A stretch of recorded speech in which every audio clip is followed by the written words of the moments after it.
Okay, so here's my problem. I love reading horror, but I also kind of like to sleep at night. And I know I'm not the only one. So I went looking for horror books that gave you the creeps, but also kind of didn't give you the trauma attached. And I found some. So today I'm going to talk about a couple of horror books that I've read recently for people that want to be spooked, but don't want that emotional scarring. So what actually is cozy horror?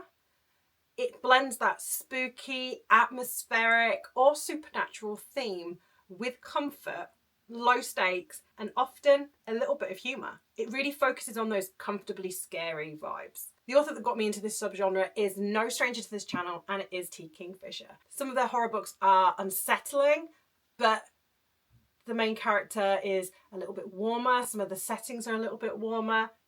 Does that make sense?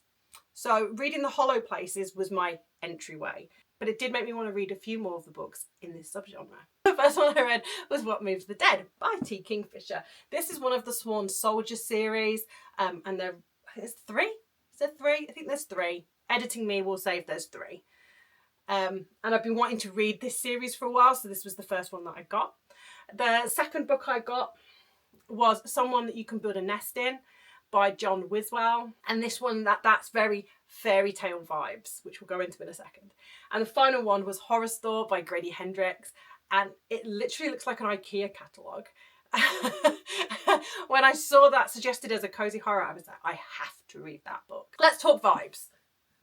What Moves the Dead? Actually a retelling of The Fall of the House of Usher by Edgar Allan Poe. The premise is an old family friend who has been contacted by the Ushers because Madeline has taken a turn for the worst and she's gone to visit. The vibes are dingy historical house that's slowly falling into disrepair and strange things are happening. Now, did I find it cozy? Yes and no. So like the setting again is unsettling. It has got those horror vibes, but the main character was very kind. They were there for their friend. They were there to be supportive. They wanted to get to the bottom of the mystery.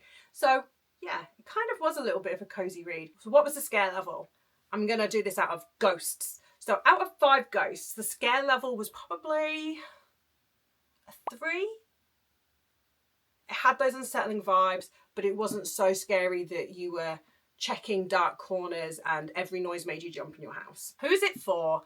Anybody that loves T. Kingfisher will obviously love this book. It's also a short read. It's only about 150 pages. So if you want something that's a very quick read, but it's going to get you the vibes, definitely want to read. Someone You Can Build a Nest In by John Wiswell. The general vibe, if you think fairy tale where there's been a curse on a family, they've got to find the monster that put the curse on them, that's this. But from the monster's perspective, who is a shapeshifter who is being hunted down for this curse that they have apparently put upon this family, and they don't know anything about this curse, to the point where they join the hunt to kill them. It's odd. It's a very odd book, but if you want those like cozy fairy tale vibes, but with a little bit of a twist, that's definitely this book. I did find it cozy. At the heart of it, there's a love story.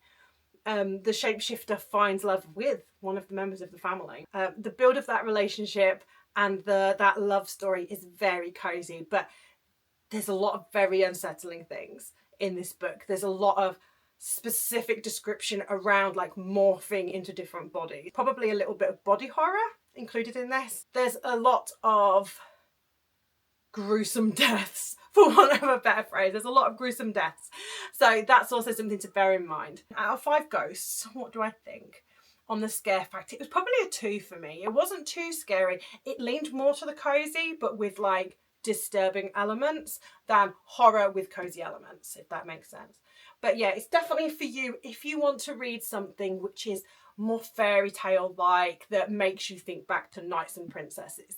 This is the book for you. Okay, finally, Horror Store by Grady Hendrix.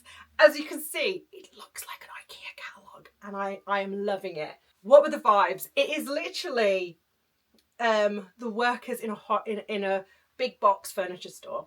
So they go to work one day and notice that things have been abused or misplaced. There's things that have happened overnight and the manager needs a couple of people to stay behind to investigate what happens. They assume it's somebody that's like homeless that's getting in and making a mess of the place. However, the big box store is built on the site of an old prison where some unseemly experiments took place, and we are basically in a haunted IKEA. We're in a haunted IKEA. Was it cozy? I don't know so much about cozy. I kind of feel like it had that familiar feeling of I don't know, dread about your workday. That normality of working in retail, and like what comes with that was there. I don't necessarily think it was overly cozy because there was a lot of very scary elements. So moving on to the scare level, out of 5, it was probably like a 4.5.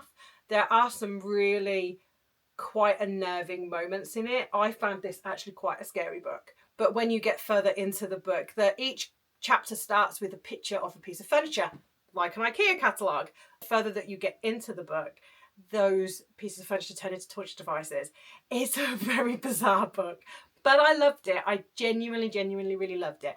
So who's it for? I don't know. Anybody that like quite likes a little bit of a scare, but likes the mundane setting of retail or a work environment. I've read quite a few books recently, like The Warehouse and Several People Are Typing, which is I kind of want to go like Severance vibes. It's like the workplace, but weird.